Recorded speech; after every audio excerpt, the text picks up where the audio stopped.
So I hope everybody enjoyed the first week. I heard it was quite nice. And I'm probably going to deliver the least mathematical talks of the second week. So that's just life. But basically what I want to talk about in the first lecture is topological superconductors in one dimension from kind of a different perspective than just writing down models. And then I want to talk about the first interacting SPT, well, first depending on how you look at it, the first, the easiest for me to understand at least, the easiest to understand SPT in one dimension, which is this breaking of Z to Z8 classification of non-interacting superconductors with some symmetry.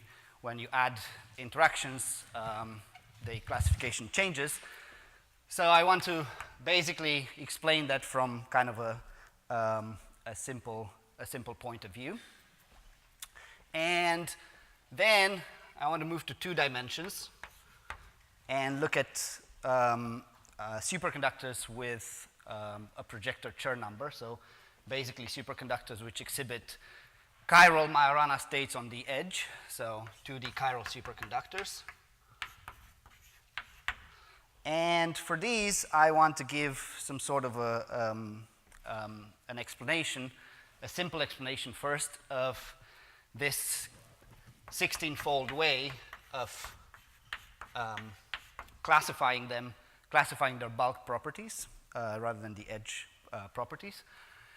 And then I want to put this 16-fold way on more solid footing and sort of without using, the full formalism of category theory, just using modularity and Verlinde formulas, which I'll go through.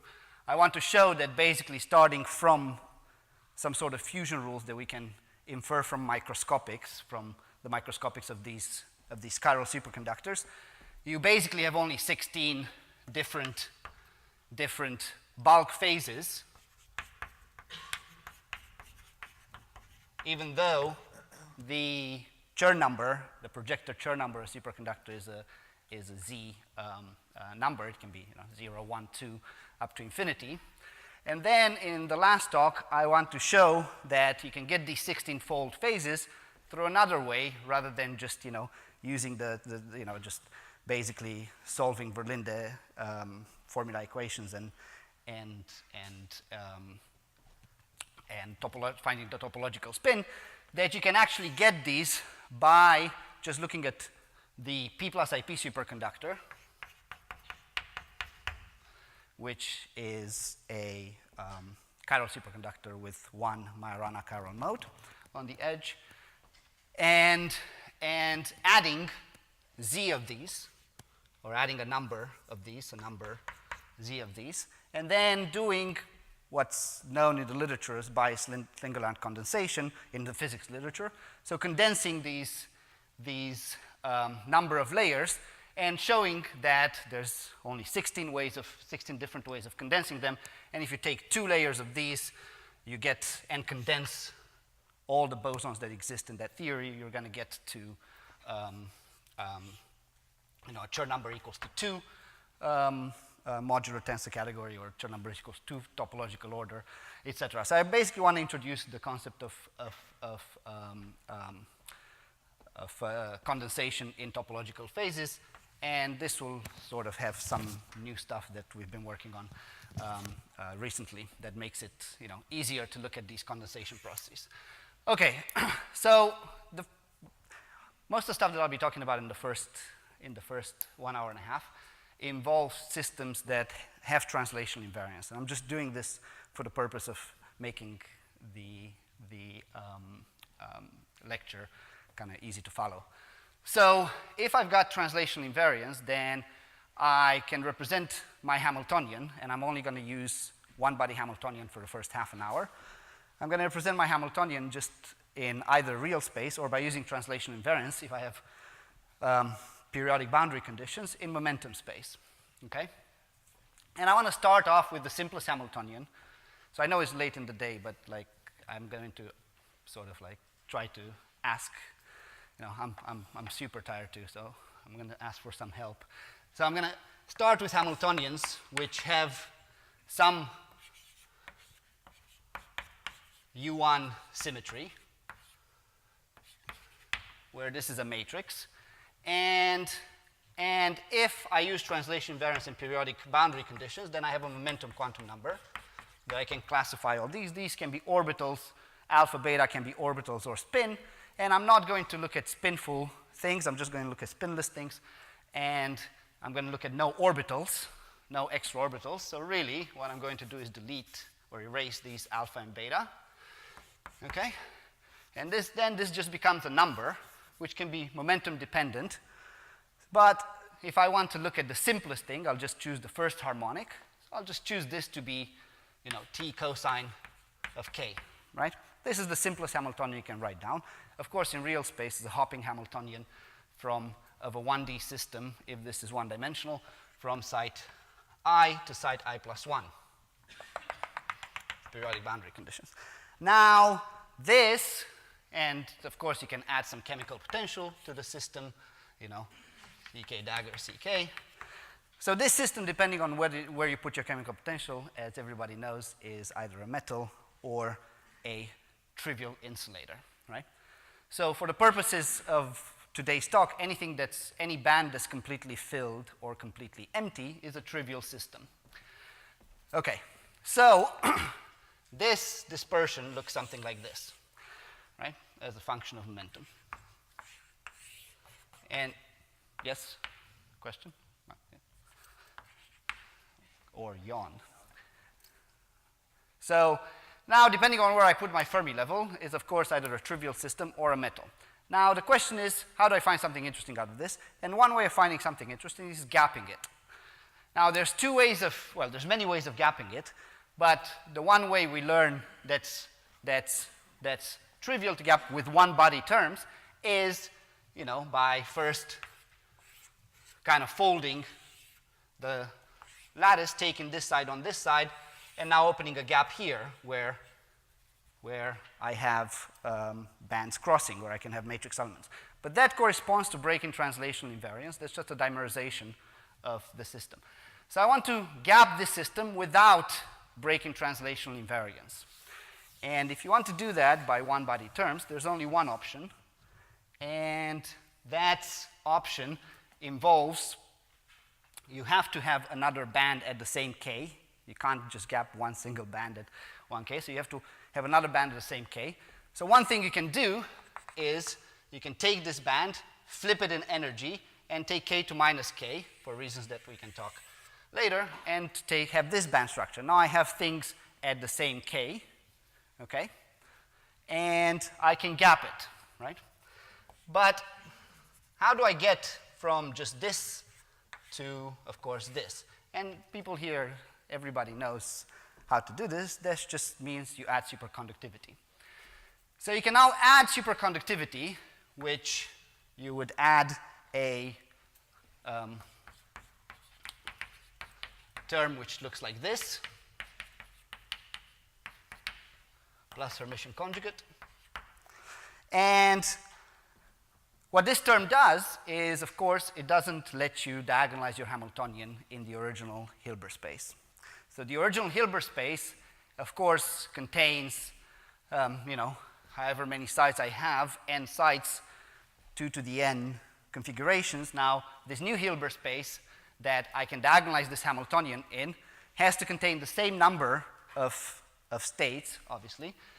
But since I can't diagonalize my Hamiltonian, there's no way I can write this. There's no way I can write this Hamiltonian as just define any psi, write this Hamiltonian as psi with some h prime in between, define psi as some combination of ck, if this psi is not a two-component spinor, okay? So the one way to diagonalize this Hamiltonian is, of course, as we know, to introduce Bogolyubov representation. And, you know, don't look at the form of these things. Now, everybody knows that this has to be odd in k. That's just because otherwise the term would vanish, and that's just the fact that it's a p-wave Hamiltonian. But really, I'm just going to like call this delta of k for the purposes of, and this some epsilon of k. And for the purposes of this presentation, the only thing that I'm going to require is that this delta of k actually gaps the Hamiltonian. There could be systems in which you don't gap it, but I'm going to require that it gaps it. Okay? So of course, I can now write this down by using a spinner, which is c of k, c dagger of minus k, and this is psi at k, and once I write this down, then my Hamiltonian has a very nice expression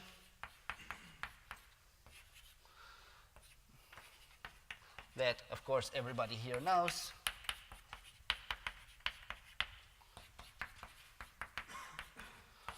Psi of k, sum over k. Okay? So now, obviously, this solving things in this Hilbert space has a redundancy. Most of the time, this redundancy is called particle hole symmetry, but it's important to remember that it's not a symmetry. It's just the fact that I've written down my Hamiltonian in this way, because otherwise I couldn't diagonalize it. So what I want to find out is, and call this delta of k, I want to find out the spectrum of such a Hamiltonian. But really, I don't really care about details. All that I care is that this Hamiltonian, so notice what happens. This is minus k here. I apologize. So notice what has happened. I've just translated Hamiltonian. I took the minus here. I took k to minus k. And this gap now can open. This is of the order delta at this momentum. Okay? And this spectrum is gapped. You can just go and convince yourself that it's gapped. And the interesting thing is that this now has amazing properties that for which I'm going to use just the fact that it's a gapped spectrum. So let's go back to understanding what this system does from the perspective of just the ungapped Hamiltonian. So that might sound confusing, but what I actually really mean is that first I'm going to identify a symmetry in this system. And of course, the symmetry, if I had delta equals to 0, I had a global symmetry, which just means the particle number is conserved, right? It's a global U1 symmetry. You can gauge it and make it local. But when delta is not 0, then this symmetry goes from U1 to what? Okay? And this just C goes to minus C, okay? And it's pretty clear that this term is not U1 invariant because you multiply the phase twice. Okay, so basically, what I'm going to do is I'm going to ask what the system does upon doing something to it when delta is 0, okay? And then remember that what it does, so all that I'm going to look at is quantum numbers. But I can't look at quantum numbers if I want to understand what the system does once I put delta. I can't look at U1 quantum numbers, so I'm going to look at Z2 quantum numbers and ask what the system does, what these Z2 quantum numbers do. And the moral of the story is that I can understand very easily what the system does when delta is equal to 0, okay? But if I look at Z2 quantum numbers, the same thing has to be done by the system when delta is not equal to 0, right? Because whatever I do, the Hamiltonian cannot change the Z2, the particle. This is fermion parity, right? If I start from a ground state with even fermions, any application of this will still give me a ground state with even fermions, and vice versa. So the process of acting this operator of tuning on delta cannot change what the system does in terms of its Z2 quantum numbers. So I might as well look at the system with delta equals to 0. Okay. And this system is very interesting in the sense that one band, or an odd number of bands with an odd number of fermion bands, have a remarkable property when you insert flux through the system. So let's look at the following thing. I'm now going to take my system with just some U1 hopping, so just some hopping. So my Hamiltonian is just C dagger of k, some epsilon of k minus mu C of k. Okay? And the band is going to look some, I draw t cosine, but I can add extra terms. Okay? And I'm going to look at what the system does once I insert, so I'm going to put my system on a circle. And you can take even number of sites or odd number of sites, and it doesn't matter whether this is positive or negative. We'll just, you can do this exercise on your own. And I'm going to ask what happens as I insert flux pi through the system. Okay? And flux pi through the system is really the superconducting flux, the unit of superconducting flux that you can insert, because the superconductor has 2e, so flux pi is really something that you can ask what's the response of the system to. Okay, so first let me not insert flux pi, and let me put periodic boundary conditions. So the momentas of this free system, if I have periodic boundary conditions and n number of sites, what are the allowed momentas? Come on. I understand it's the end of the day, but this relationship is going to continue for 3 days. And so, and I also am tired. I also came, so come on. Don't let me beg. 2 pi over n times I, right? Okay, where I goes from 0 to n minus 1. Okay, so then I can look at these, okay, energy. I can look at these momentas, etc. All right, and then depending on whether my Fermi level is at infinity, or let's say minus infinity, then unoccupied, the ground state is unoccupied. But if my Fermi level is within the band gap, okay, then how many states would I fill? My ground state would have how many particles, even or odd number?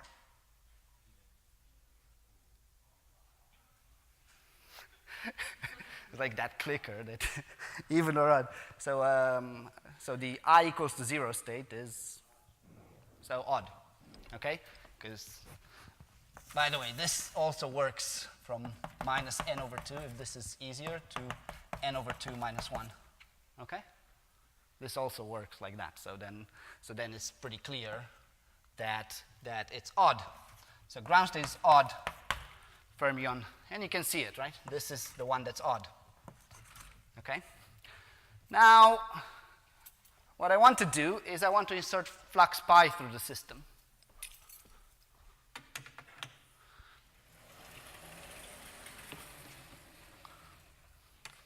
By the way, the same thing can happen, if you flip the spectrum. So somehow if this is the bottom of your band, if pi is the bottom of your band, which depends on whether t is positive or negative, it will just inverse. This will just inverse. But what's fundamental is the difference between this and the flux insertion.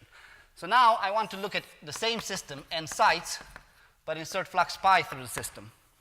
Now what have I done by inserting flux pi? I've effectively changed the boundary conditions from periodic to. So what are the k's that are allowed?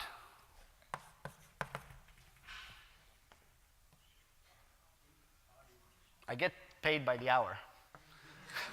This is Princeton outsourcing. So, yeah. Okay. So what the spectrum has done is it now shifted, and the the states are, okay? So now mu goes to minus infinity. Still the state is unoccupied. The ground state is unoccupied. But when mu is in the bandwidth, what is the fermion number of the state?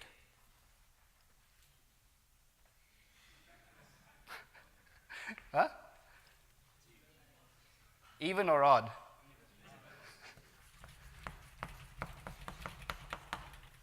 Fn is fermion number. Okay, so we have these two things now. The first thing is that when I don't fill my band, nothing happens as it should. But when I start with a system where the Fermi level is, and it's important that I have just one band in the system. If I had two bands, then here it would be even, and here it would also be even, because I would fill both of them. So it's important I have an odd number of bands in the system. So my fermion number has changed from odd to even. Now, I don't care how many particles I got in the system, because there's not a good symmetry of the full system once I introduce delta. But now, if I introduce delta, if I tune up delta, what I know is that in both cases, in this case and in this case, the system is gapped, okay? But the system has changed fermion number. So this, when I've got delta not equal to 0, fermion number is still a good quantum number. So these two situations have got to be different, okay? So system without, so odd bands without flux insertion.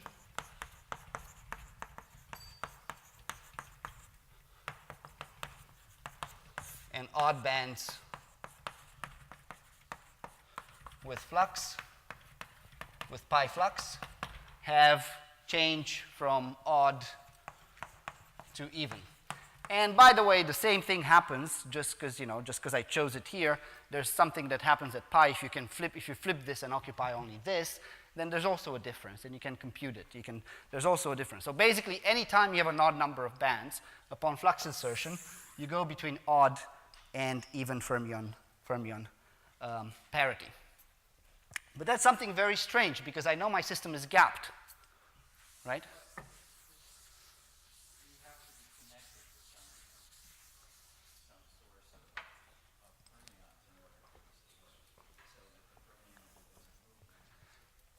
Yes, but that's true. There is a phase transition between these two, okay? So I'll get to that. So, I mean, yeah. But the point that I want to make right now is that since the system is gapped on, without flux insertion, with flux insertion, but I have two different, the ground states have to have different fermion parity, then necessarily, if I just start inserting flux adiabatically, there's a phase transition between them, okay?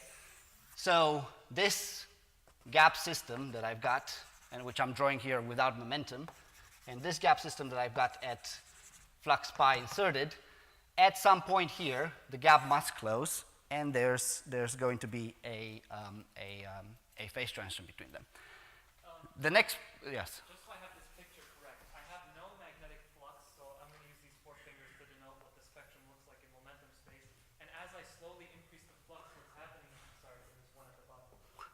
I mean, yeah. As you increase the flux, you're sort of moving these guys along this curve, and at one point there's a degeneracy at this lowest energy level, and that's where that... That's right. So at some point so if I don't use momentum representation as I'm inserting flux, there's a degeneracy, there's a twofold degeneracy, and then the gap reopens. Okay? Okay. So now what I want to point out is that this type of thing can only happen if you've got edge modes. And I want to point out that it can only happen if you have Majorana edge modes. If you had any type of other edge modes, you wouldn't change fermion parity. Again, these are basically arguments, but they're, they really give the physical picture quite nicely, I think. Okay, so what's the simplest thing of inserting flux pi? Well, what I can do is I can go on each one of these bonds, okay, and add a flux 2 pi over n. So change t to t e to I 2 pi over n. Sorry, pi over n, okay? I can just do that by inserting flux pi. Or, alternatively, I can punch all the flux into one bond at the end, so at somewhere, okay?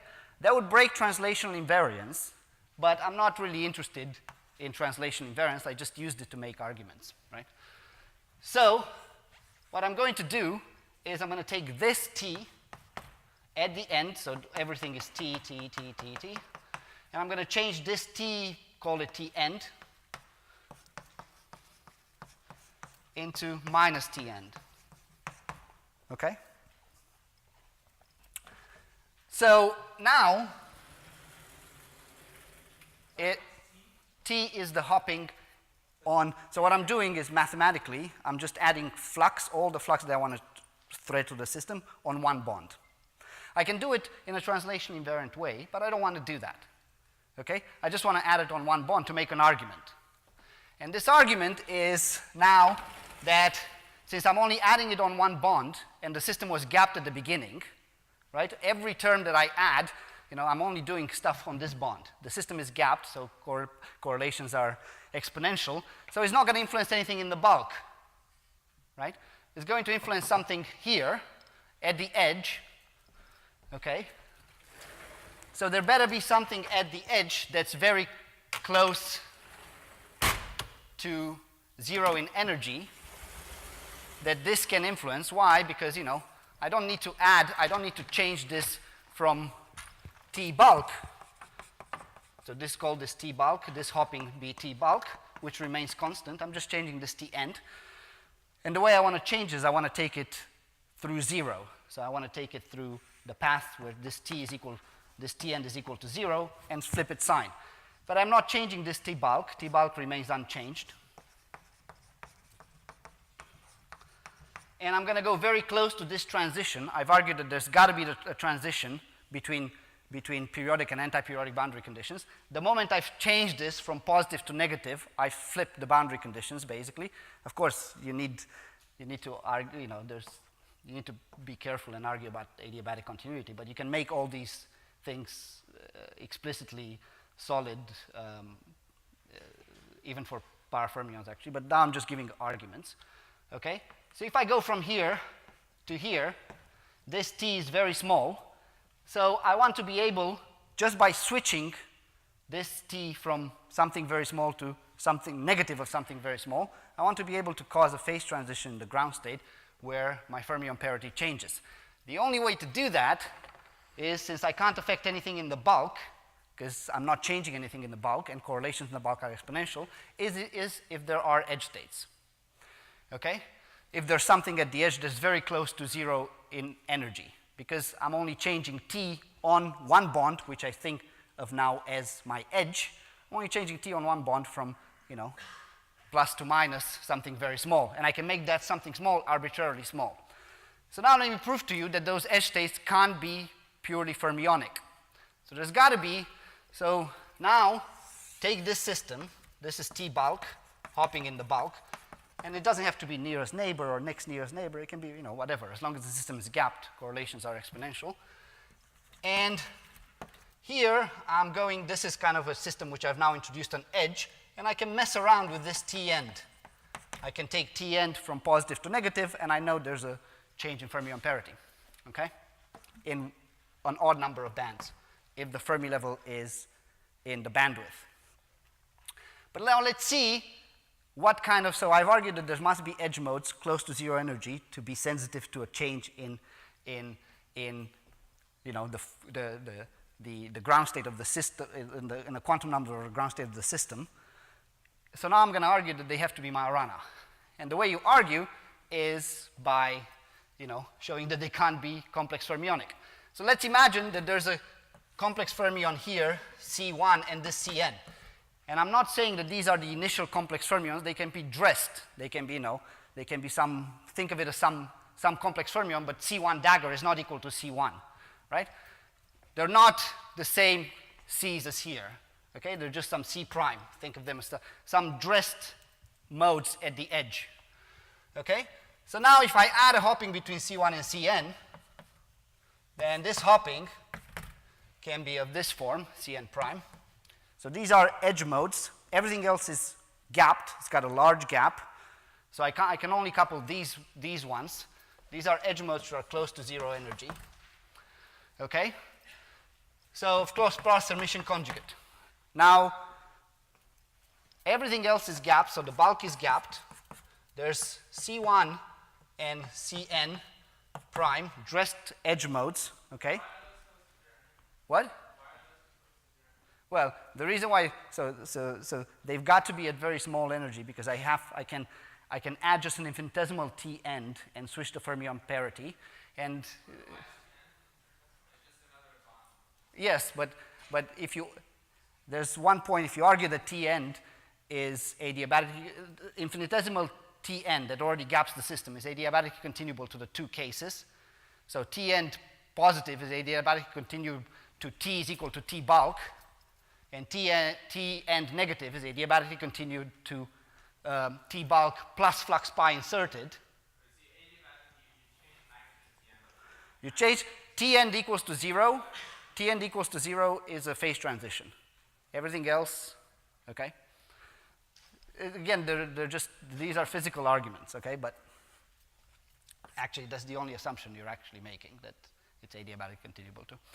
Okay, so, and the only thing that I'm asking is that they're the same energy, but since, it's a superconductor, anyway. Okay, so, so can somebody tell me what, so I'm just going to work in the low energy subspace, okay, and ask what happens when I change T end to minus T end. So take T end to be positive. What are the eigenstates of this Hamiltonian? Come on. When T end is positive, in fact, it doesn't matter. What's the difference between the eigenstates there and there? You're just diagonalizing the sigma x matrix. Is that absolutely clear? So one of them is C1 plus Cn, the other one is C1 minus Cn, dagger on some zero state, right? Just depending on which one is positive and negative. So this C1 dagger plus Cn.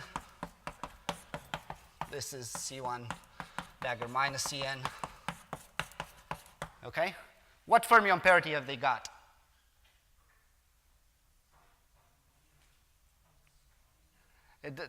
Whatever fermion parity this has, what's the fermion parity difference between this and this? Between the ground states of the two? No, between the two ground states, yeah. What is it? Is there a fermion parity difference between this and this? Okay. So we've tried to put a complex fermionic degree of freedom at the end. We did our flux insertion experiment, okay? We've computed the two ground states, and we find that they have the same fermion parity. That's not what actually happens. So where's the fault in this argument? The fault is that the end modes of this system cannot be complex fermions, okay? They've got to be some other type of fermion. And there's only one other fermion that you can make, a one-body Hamiltonian out of, and that's a Majorana fermion. Okay, so this is wrong. This cannot work. So edge, not fermionic, not complex fermionic.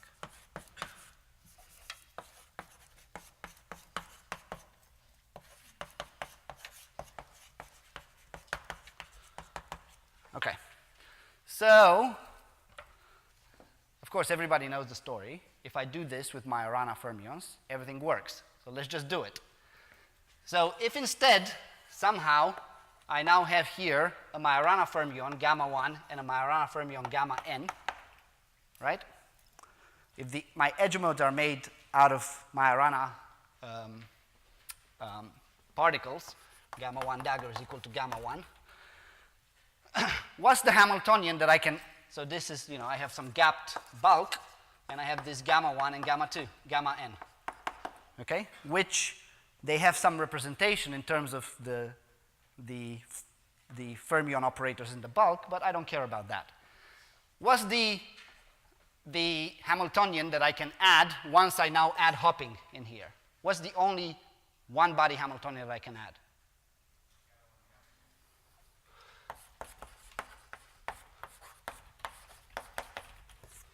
Okay, and is there something that's missing? Come on. Shout. Yes. Thank you. There's an I. Okay, and now I can make, obviously, a fermion, which is gamma 1 plus I gamma n. And this Hamiltonian will just become, this fermion is a complex fermion, it will become T end F dagger F minus 1/2. Okay? There might be some square roots of 2 that, I'm glossing over. So what are the ground states of this fermion? Say T end, what are the ground states of this Hamiltonian? T end is positive. Do I occupy or unoccupy this? Unoccupy.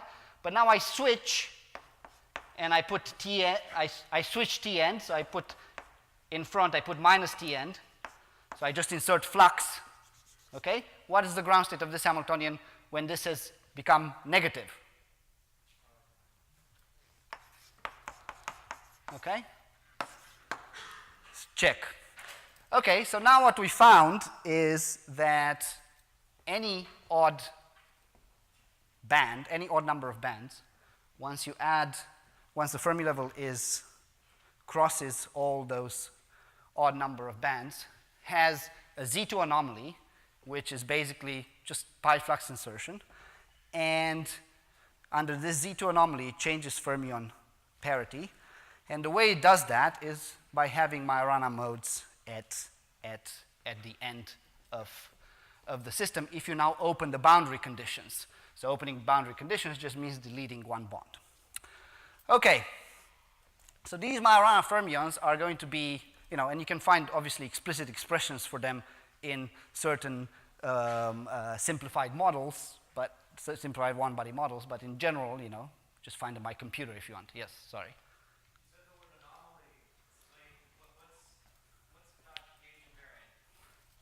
Well, all I'm saying is that upon introducing flux to the system, your ground state changes quantum numbers, and it's an insulating state. Okay, so you can describe this by Z2 gauge theory, but I don't want to get into that. Okay, so all I'm saying is that inserting, you see, if I inserted flux in the system where my Fermi level was here, nothing would have happened. So I'm using anomaly in the sense of I just basically, the system, which is an insulator, responds to just, doing something to it, okay? All right. So now what I want to do is I want to add more symmetry to the system. And I want to find out what happens. Did we run through? Okay, I guess, I don't know. I want to find out what happens when you add more symmetry. So now what I want to do is I want to take a bunch of these one-band systems, just a bunch of these just trivial one-band systems, and then add them up together, okay? So this is, by the way, obviously the Kitaev P-wave superconductor, etc., or the Ising chain with, Anyways, so now what I want to do is I want to add two of them together, right? And I assume they're both non-trivial. So this has gamma 1, a Majorana operator at the end, which I'll just, represent as this. I represent it as a mountain, and gamma 2. And by mountain, I just mean, kind of like the response that you get by tunneling into it. But I just want to add two of them together, okay? Now the bulk is gapped. There's one edge mode for each of these systems on one edge. So if I now couple them, what will happen? Will they hybridize or not? They will. So they'll hybridize. And they'll hybridize by some, just some hybridization term, call it, again, T end. And you'll have one state moving up, one state moving down. Okay? So they'll hybridize, they won't be at zero energy. So then if you want to find out the ground state will now be how many fold degenerate? How many fold degenerate is this ground state, where I fill everything? It's not it's one fold degenerate. How many fold degenerate is this ground state? Two fold degenerate from this side, and of course two fold degenerate from the other side. But from now on, let's just talk about one side. Okay? All right. So obviously, terms like this make my state become from two-fold degenerate, which is interesting on one side, to zero-fold degenerate, which is uninteresting on one side. Everything that's zero-fold degenerate, we'll call it, in open boundary conditions, we'll call it uninteresting because that's the same as just a simple band insulator. Of course, when you fill up a band, even in the bulk, that's still one-fold degenerate. So when I open the boundary conditions, if I have edge modes, my state has degeneracy. If I don't have edge modes, or if my edge modes hybridize, my state doesn't have degeneracy. So one way of characterizing topological states is whether they've got, degeneracy.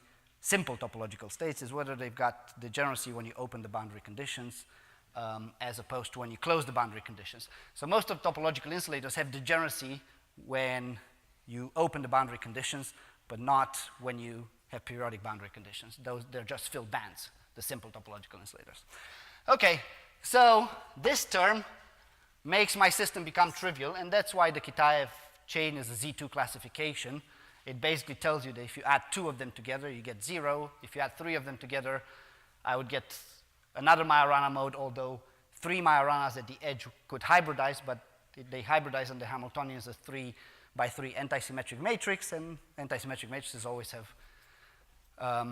zero eigenvalues, odd antisymmetric matrices, so if I have 3 of them, right?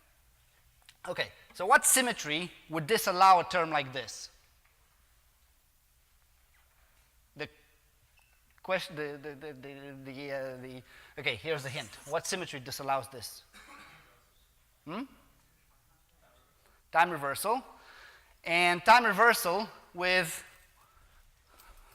since I don't have spin in my system, my fermions are spinless. I started with one band. So my fermions better be spinless, or, otherwise I would have 2 bands, and the classification would be different. So I start with spinless fermions, 1 band. So what does time reversal square to? What? So t squared is equal to +1, and I'm going to pick a representation for time reversal, which I'm going to use the unitary matrix to be identity. So time reversal is just complex conjugation. K is just complex conjugation. Okay? So is it pretty clear? And, of course, you have to tell me how time reversal acts on the electron operators, the initial electron operators of the band. So if I have an operator on side J, Cj, as these are the initial electrons, my condensed matter system is made out of electrons, Tcj C t to the -1 is equal to Cj. This is how it acts on the actual operators. Okay? All right. So if it acts like this on the operators, how do you think it acts on the Majorana fermions at this end? Anybody? How would it act on gamma 1?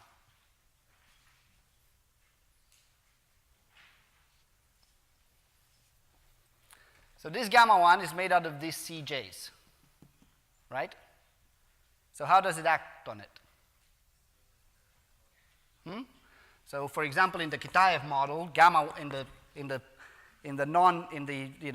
zero correlation length limit of the Kitaev model, like the fixed point, gamma 1 is C1 plus C1 dagger. How does it act on it? What? Thank you. Thanks. And I detect the annoyment in the voice, but then say it earlier. So, okay. So this is just, so it just acts like this. Okay?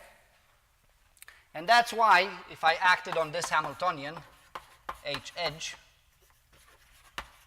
okay, it of course acts the same on gamma 2, because that comes from another Kitaev chain. If I act this on the edge, T, H edge, T to the minus 1 is equal to minus H edge, and this is not allowed. This term is not allowed if I want to preserve time reversal. Now, of course, if I add n of them, however many you want, gamma n1, okay? Add a number of Majorans together. What's the only one-body term that I can write down that hybridizes all of these? So add a number n1 of Kitaev chains together. What's the, if I wasn't to look at this symmetry, what would be the only one-body term that I could write down? What is it? Just say it, please. Gamma I, gamma j times some anti-symmetric matrix Aij times I. What's the property of these matrix elements? Are they, have they got any complex number in them? No, they're real. Otherwise, you couldn't satisfy hermiticity, etc. Okay? And is this allowed by time reversal? If I now add time reversal. This is not allowed by time reversal. Okay, so now what's the classification of 1D systems, of 1D superconductors, with this extra t squared is equal to 1 symmetry? How many edge states, how many unhybridizable edge states have I got? So it's Z, okay? And that, if you look in the periodic table, you'll find that it's Z. All right. But now, what we want to ask is what happens when you add interactions, okay?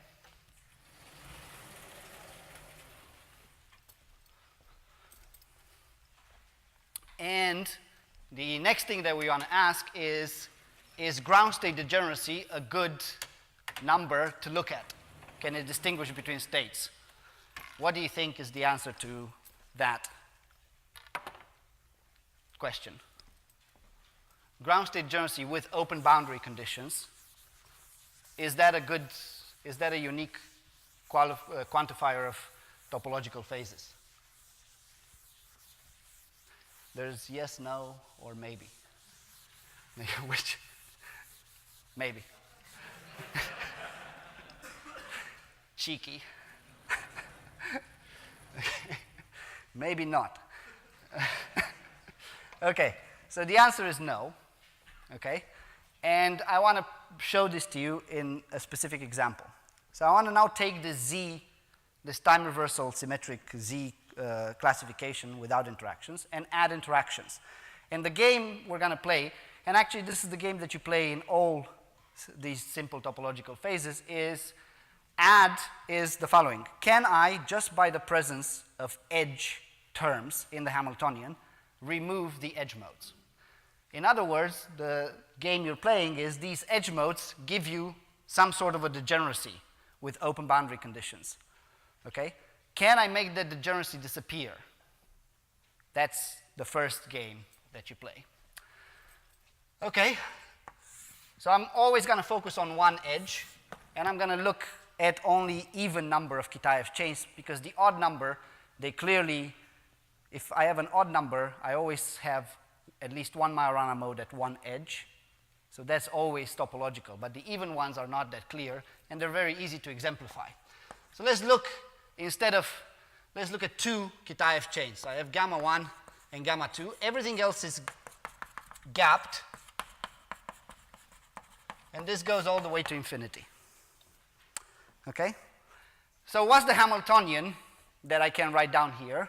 Well, since I have only two of them, interacting or non-interacting, and I'm only looking to write down terms in this low energy subspace of the edge states, how many terms can I write down? Which one is it?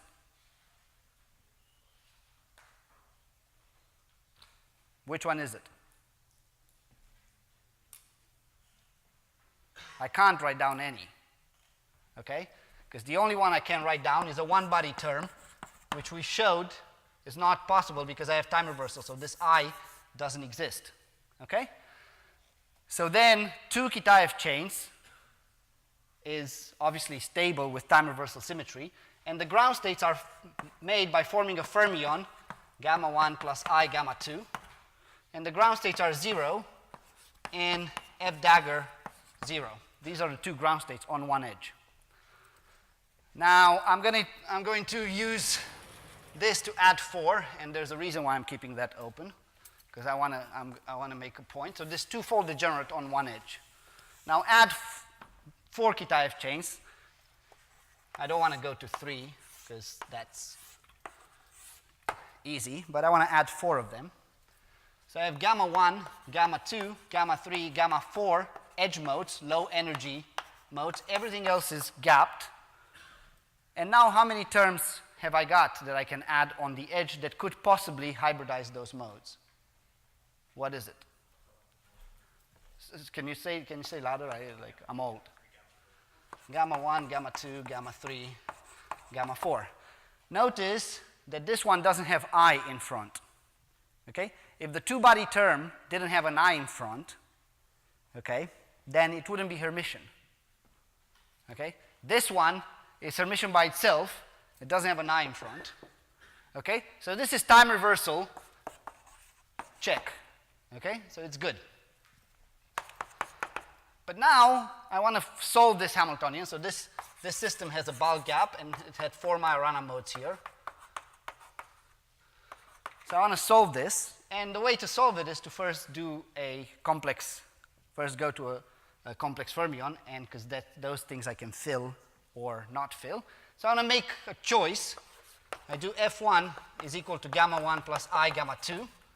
F2 is equal to gamma 3 plus I gamma 4. I make two complex fermions out of 4 Majoranas. And then this H becomes, can somebody tell me what it is? So what is gamma 1, gamma 2? What did we say is gamma 1, gamma 2? F1 dagger, F1 minus 1/2 times I, but that I will die from the other I. What's gamma 3, gamma 4? F2 dagger, F2 minus 1/2. Okay? With some coefficient alpha here. And I'm just going to pick alpha positive. And you can do a homework and pick alpha negative. The same thing happens. Okay? If alpha is positive, what are the two ground states? What's the spectrum of this Hamiltonian if alpha is positive? I choose my 0 ground state as the ground state annihilated by both F1 and F2. I choose my 0 state. So what's the ground state of this Hamiltonian? Someone? Come on.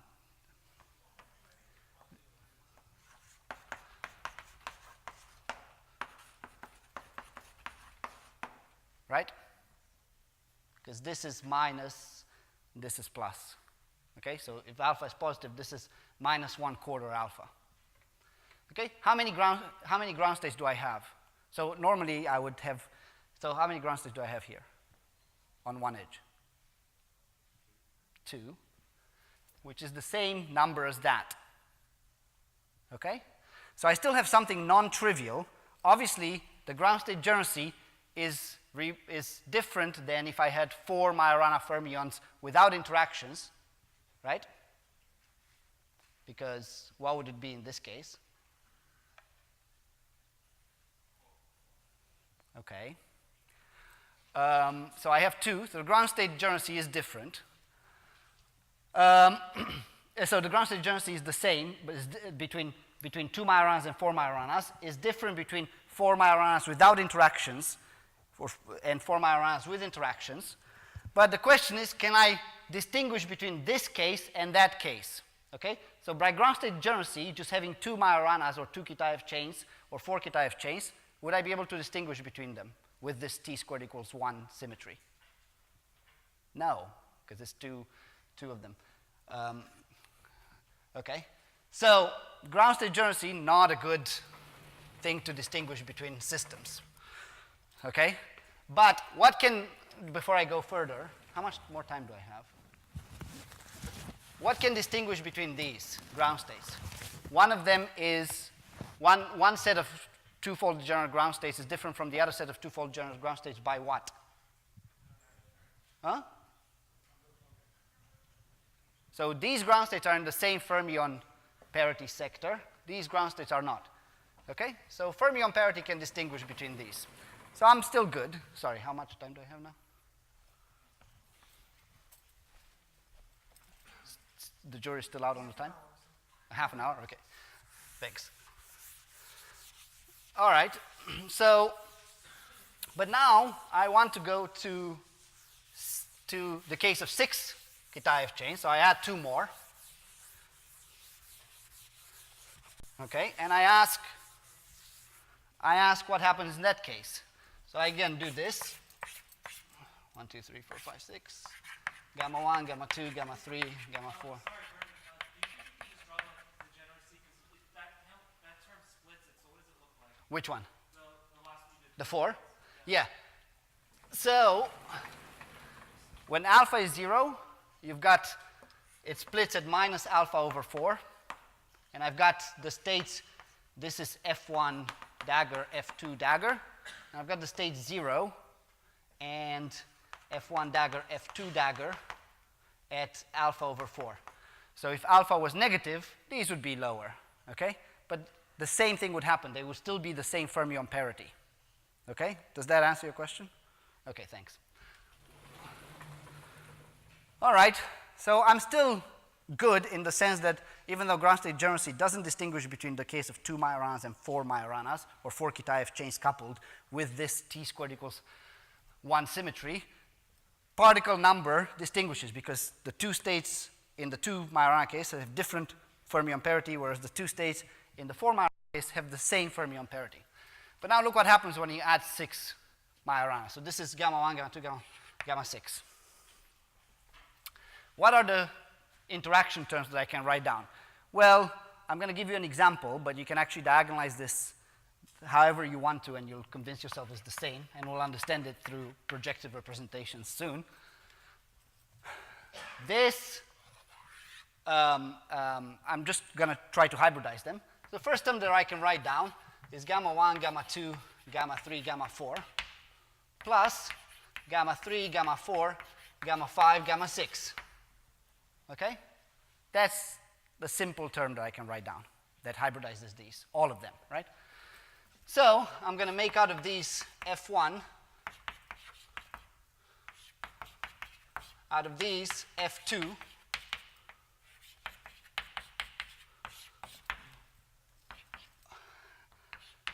these are still F2,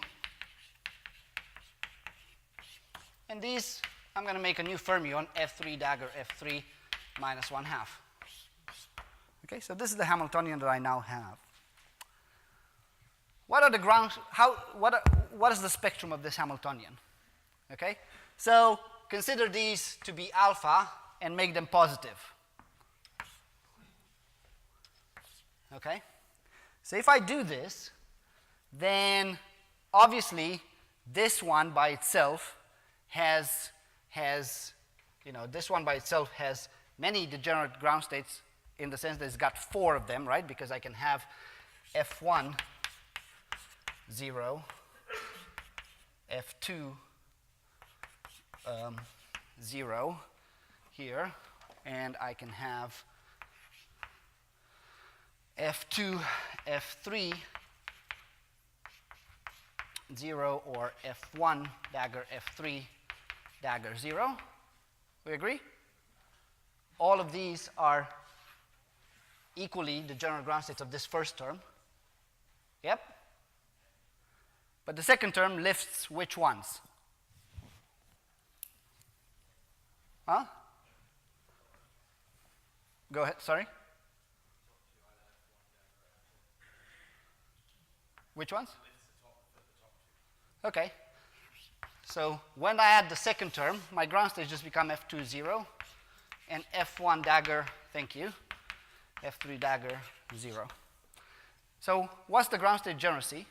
Again, it's 2, the same as everywhere. So ground state generacy doesn't mean, well, it means that you still have a topological state, but it means that you can't uniquely identify it.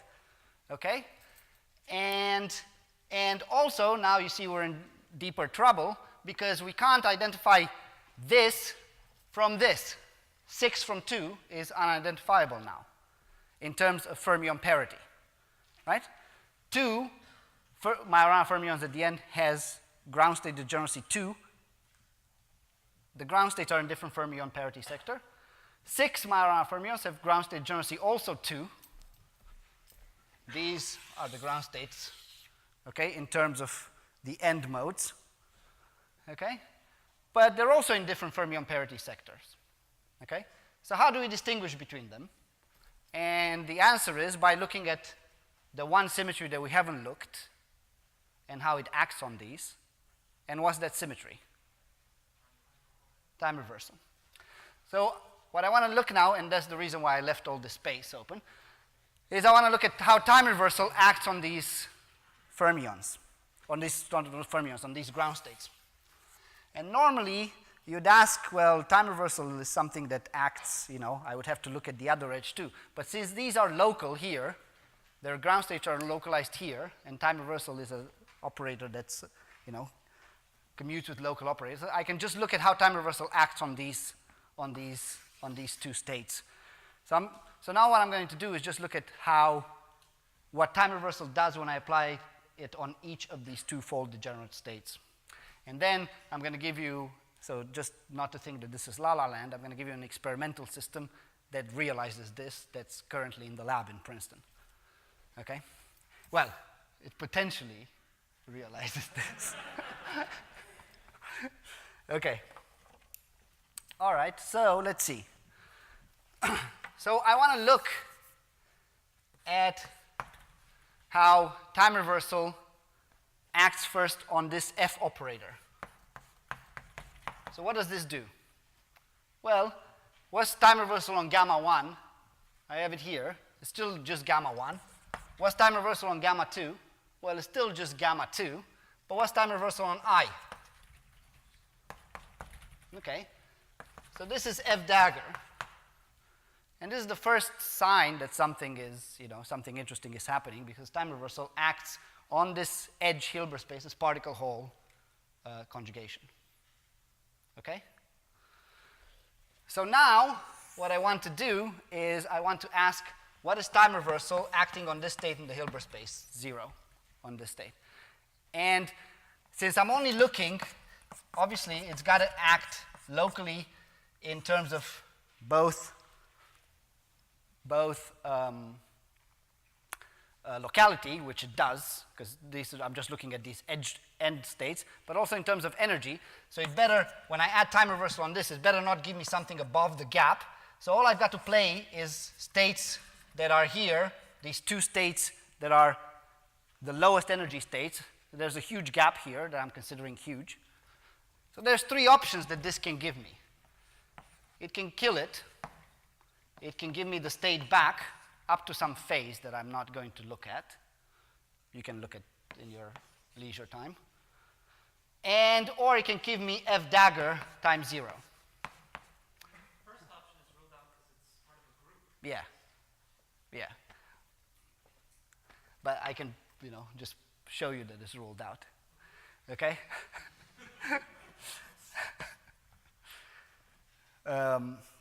Okay. So you can give me either these these three. But then, so let's see which one it is. And of course, it's going to be this one. But let's see which one it is. So if I have a wave function psi, and apply t squared on psi, okay, then t is just complex conjugation. So this is giving me psi, psi star. Okay? So if psi has non-zero norm, so does t times psi. Okay? So 0 has non-zero norm. So t times 0 also has non-zero norm. So it can't be 0. Because if it was 0, it would have 0 norm. It would kill it. Okay? Now let me look at what t on f dagger 0 does. This one is t f dagger t to the minus 1 t times 0. But what's t f dagger t to the minus 1? What's this? Someone. ft0. Okay? So, since I only have two states, t times 0 is either 0, but then it would mean that f times 0 kills it. So it would mean t f dagger 0 is equal to 0. But I know that can't be true by the same argument that I gave before. Is that absolutely clear? Because that's okay. So then t times 0 has to be f dagger 0. Okay? All right. So now, by the same argument, so t times 0 is, we've just found out that it's f dagger 0. T f dagger 0 is equal to 0. So T acts as what matrix in this Hilbert space? Sigma x times complex conjugation. So it still squares to 1, which is fine, okay? But we'll see that that changes next. By the way, if you actually do this, this is actually what happens at one end of the Majorana chain. If you do it at the other end of the Majorana chain, this T on T acts as I sigma y. It actually switches. So this representation is not what's important, it's the difference between representations. So I'll comment on this. Okay? But basically, t squared is equal to 1. This is not actually important. If I do it on the other end, it will be minus 1 for this. Okay? But let's keep going. Let's just do this for 4 Majoranas. And for 4 Majoranas, I am not going to repeat this argument, but it is pretty clear that t, for any number of, since t acts the same way on these f's, what's t times 0 for this 4 Majorana case? Someone.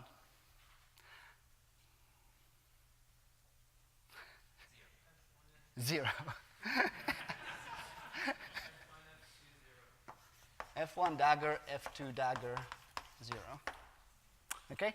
That is the same thing as here, and you can apply it the same way. You can prove it the same way. Okay? So now let's see how it acts on these states.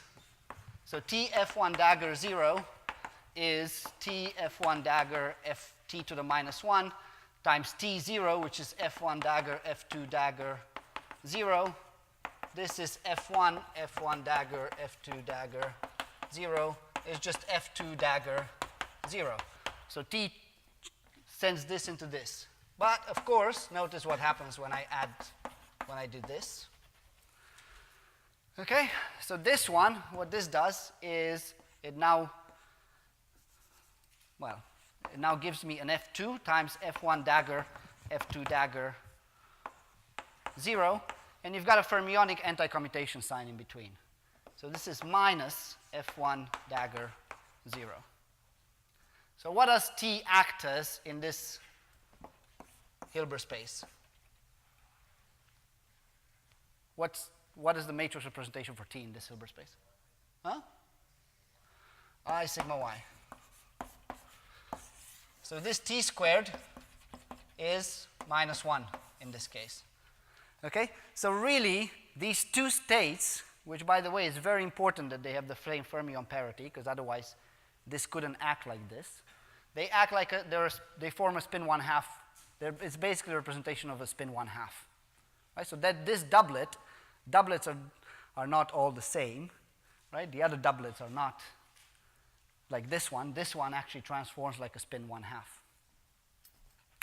Okay, and if you were to do this on the other end of the chain, it would remain the same. The other end of the chain changes only this case and the 6 Majorana case, if I was to do it on the other end of the chain.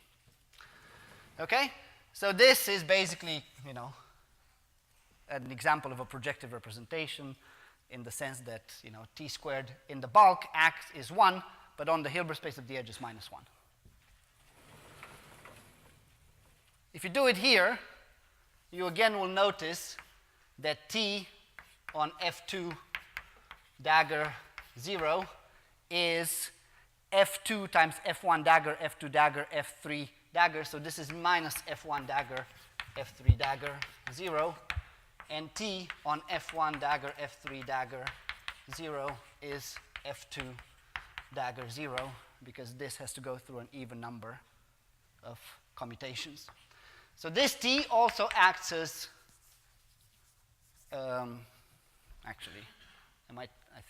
this t also acts as I, there's a minus I sigma yk. So this t squared is -1. So now you see what differentiates between the 2 Majorana case and the 6 Majorana case in this case is the representation of t squared. So basically the moral of the story is whenever you find a system with edge states, your degeneracy might be the same. You can't classify it by just degeneracy. You have to look on how your symmetry acts on these edge states. And if you were to do matrix product states, this would have a kind of like a neat way of, this would be a neat way of implementing things in the entanglement spectrum, etc. Okay, last thing that I want to do is I want to show you that 8 Majoranas are equivalent to 0, and that's very easy to do, because if I have 8 of them,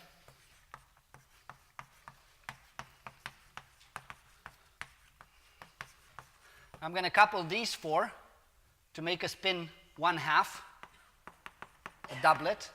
I'm going to couple these 4 to make a spin 1/2, a doublet. Okay, this is twofold degenerate times twofold degenerate. It's like a spinner because, where the hell was it? Okay, because t squared is -1 and they have the same fermion parity.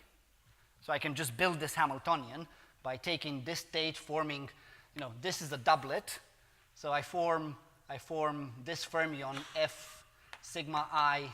F is a spin representation, where F is F1, F2.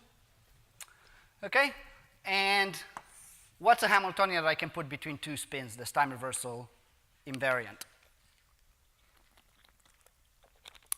What's like the first Hamiltonian you learn in?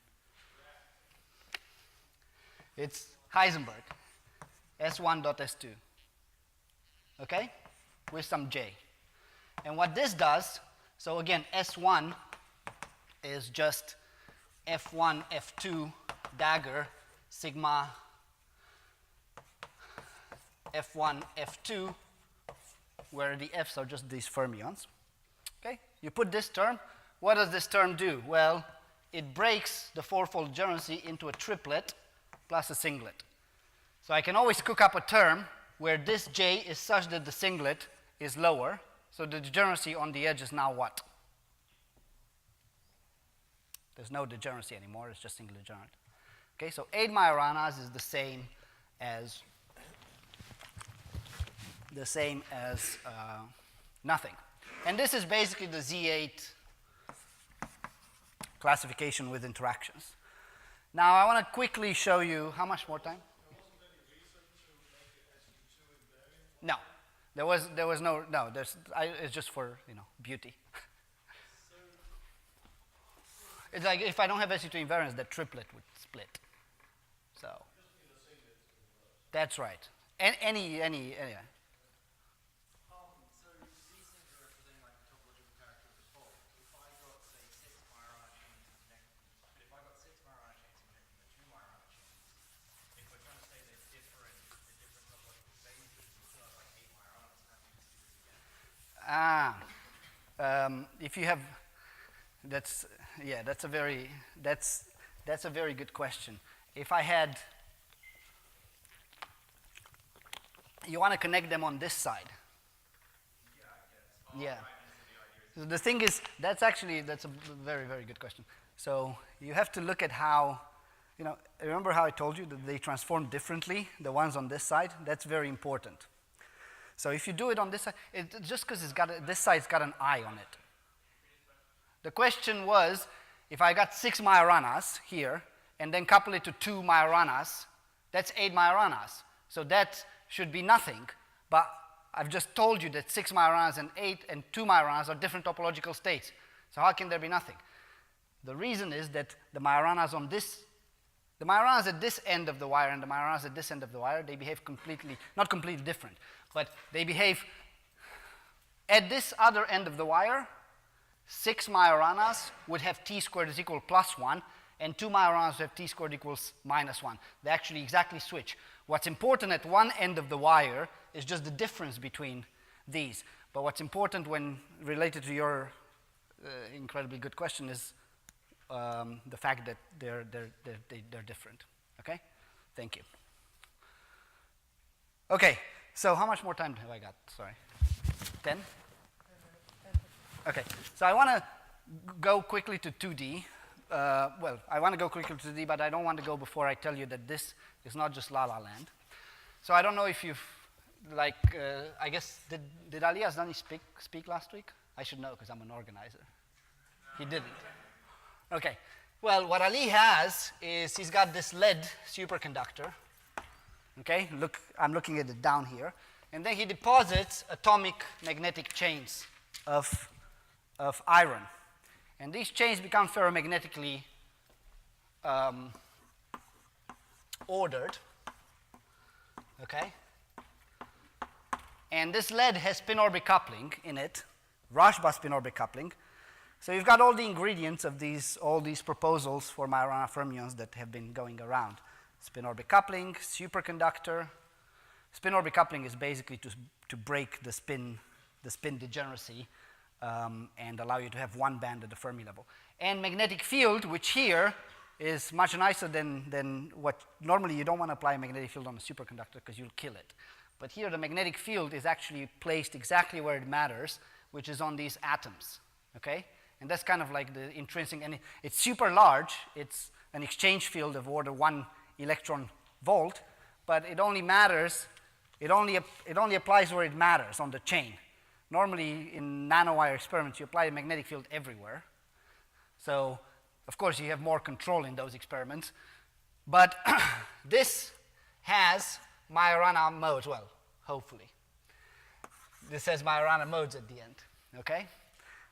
But now there's an extra symmetry in this system. And this symmetry is the following.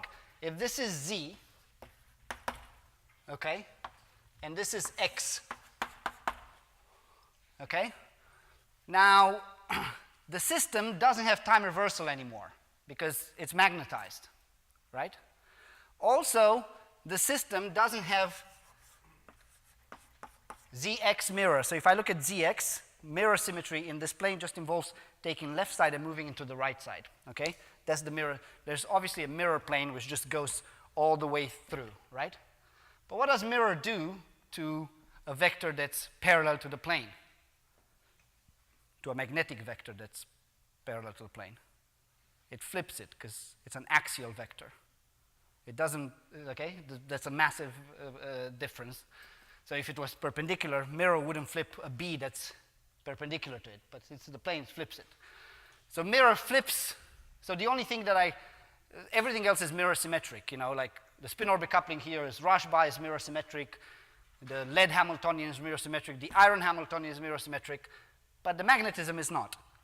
But now I have the magnetism times T squared is equal to -1 because these are real condensed matter fermions. But I have a new magnetic symmetry, which you call it MT. What does this symmetry square to? So is it clear that this is a symmetry because T flips the magnetic moment, but mirror also flips it, so flips it back. So this is the symmetry of these chains. Okay? What's MT squared? 1 or -1?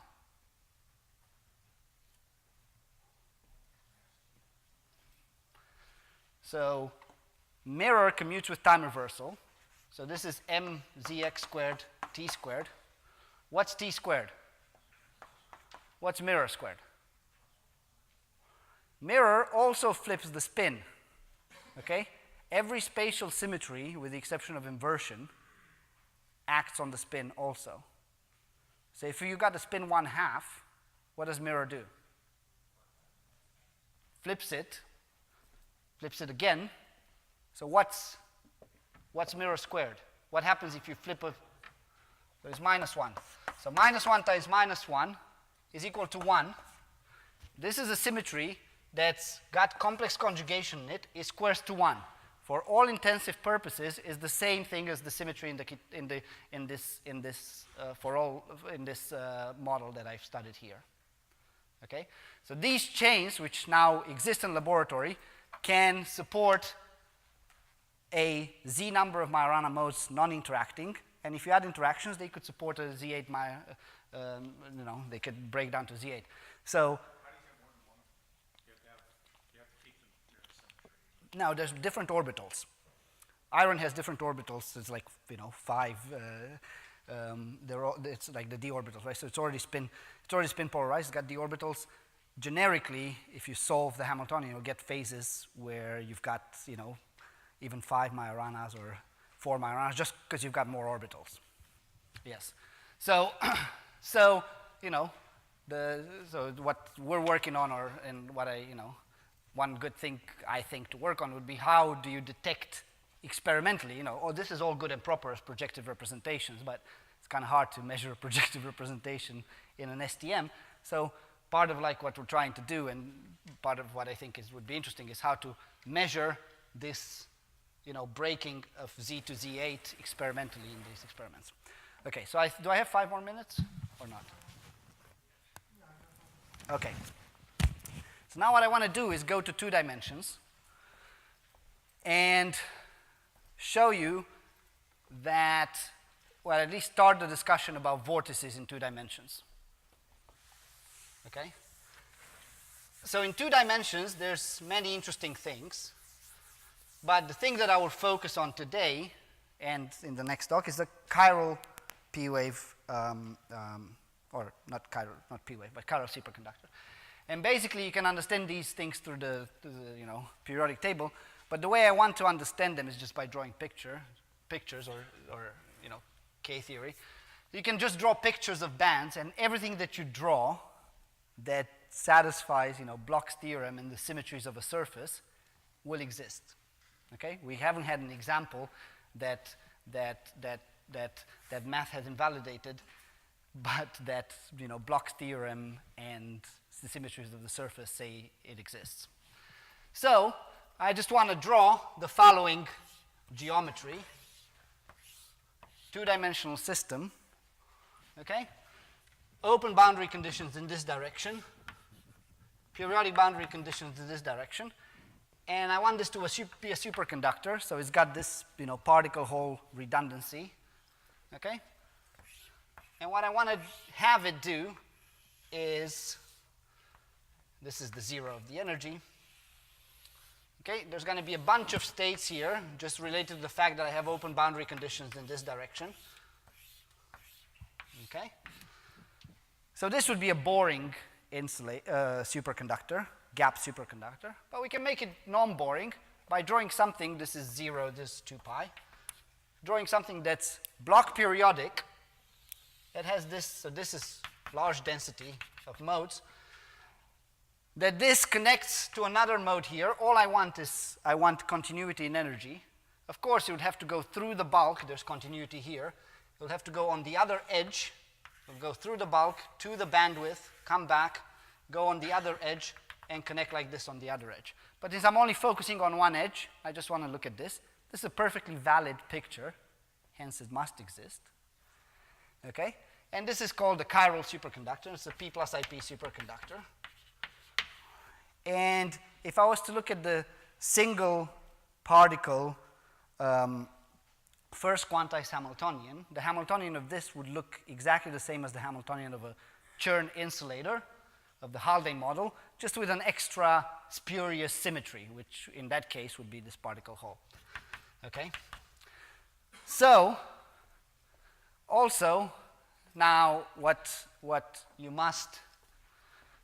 I want to point out is that, of course, as with previous talks emphasized, the classification of this type of a system is also Z, non-interacting, and by just looking at the edge. And why is it Z? Well, because I can draw pictures where I have a lot of these states. So this is a chiral mode, is localized mostly on this surface here, on this edge, okay?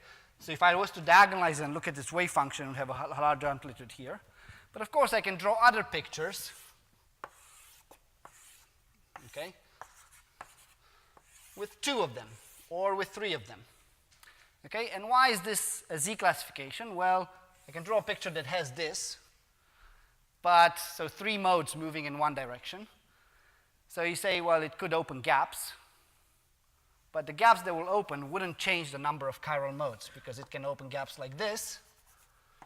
The edge modes can hybridize, it can open gaps like this. So you can see you still have 3 chiral modes. So this is a Z classification. By the way, it's pretty clear why it can't open gaps like this, right? Because you don't change the number of states, okay? So it opens gaps like this, and you've got still 3 modes, 3 chiral modes. So this is a Z classification. And this Z is just the projector Chern number of the lower bands. So if I would close the system here, I could compute the Chern number, which I think was shown by previous speakers last week and this week. Now, the only difference, of course, as everybody knows, this Chern number is not the whole conductivity, because I don't have a U1 symmetry in the system. But I can still give you a classification which is Z, which is just the number of chiral edge modes. Now, for a single particle Hamiltonian, this would be the projector Chern number, but as I think Nick would point out in his talk, this is related to the thermal Hall conductance at the edge. So you can define it even for interacting systems. Now, what I want to point out in the next lecture, what I want to show you, is that through not doing any calculation, but just arguments, vortices in this system have a Z2 classification, okay? But the bulk of the system has, I don't call it Z16 for reasons that I'll explain, but it's still a 16-fold classification. So this is kind of a way to understand. So this is a way to understand that the edge classification, the defect classification, the bulk classification can be completely different. So I'll show this through simple methods. I'll show this through simple and complicated methods. And then I'll also show how to get this by just condensing, by just doing boson condensation in the way Slingerland and Bias do. Okay, so get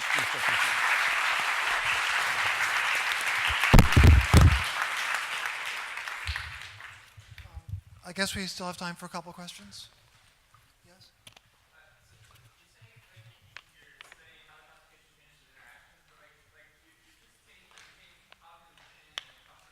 I'm just changing. Can you speak louder?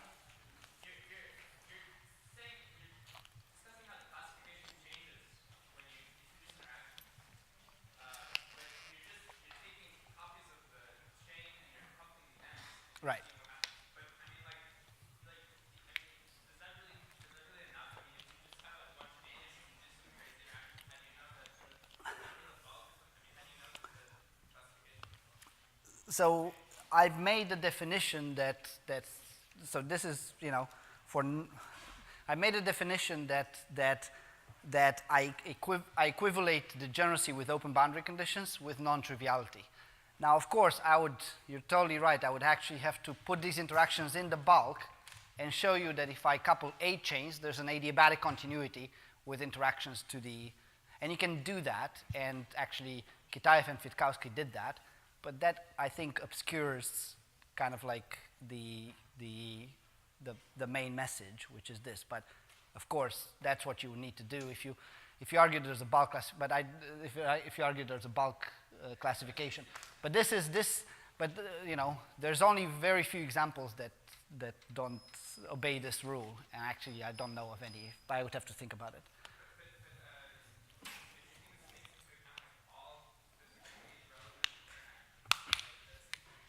If I couple 8 Majorana chains together, that's with bulk interactions, adiabatically continuable to, so I couple eight non-trivial Majorana chains together, add bulk interactions, that's adiabatically continuable to something that's trivial, to a band insulator that's just trivial, to the atomic limit, basically, to something where I just have, you know, some chemical potential large on some site, on all sites. That's what I'm saying. So maybe just one more question? Can you remind me if the time reversal acts on the Majoranas in a more complicated way? Because they can be, for example, made out of a bunch of ferns. Yeah, so you can actually look at the group made by, you know, 1 t times fermion parity and fermion parity, and ask how many projective representations that group has, and you'll find out that it's this many. But so what I think you're complaining about is that I made, you know, the Majorana. I made this only for a simple form of the Majoranas, right? This transformation law. But you can actually look at all in. If I look at the one body, you can just take the Kitaev chain. Okay, and look at how the Majorana mode is made in the most complicated way that you want. Okay, and you'll see that it has a bunch of, you know, it has decaying length on all the C's in the bulk, but whatever you do, since it's just made out of those C's, you know, you'll get the same transformation law. Okay, so the only issue is whether T gamma T gives you gamma or minus gamma, okay? And on one side of the sample, it gives you gamma, and on the other side of the sample, it gives you minus gamma with that symmetry. And that you can show for any, like if you just want to do it explicitly, you can show for any sort of one-body Hamiltonian in the bulk, from which you then construct these interactions. But that's. Okay, so we'll thank our speaker again in a moment, but before you leave, there are a couple of announcements. So thank you, Andre, for the very nice lecture.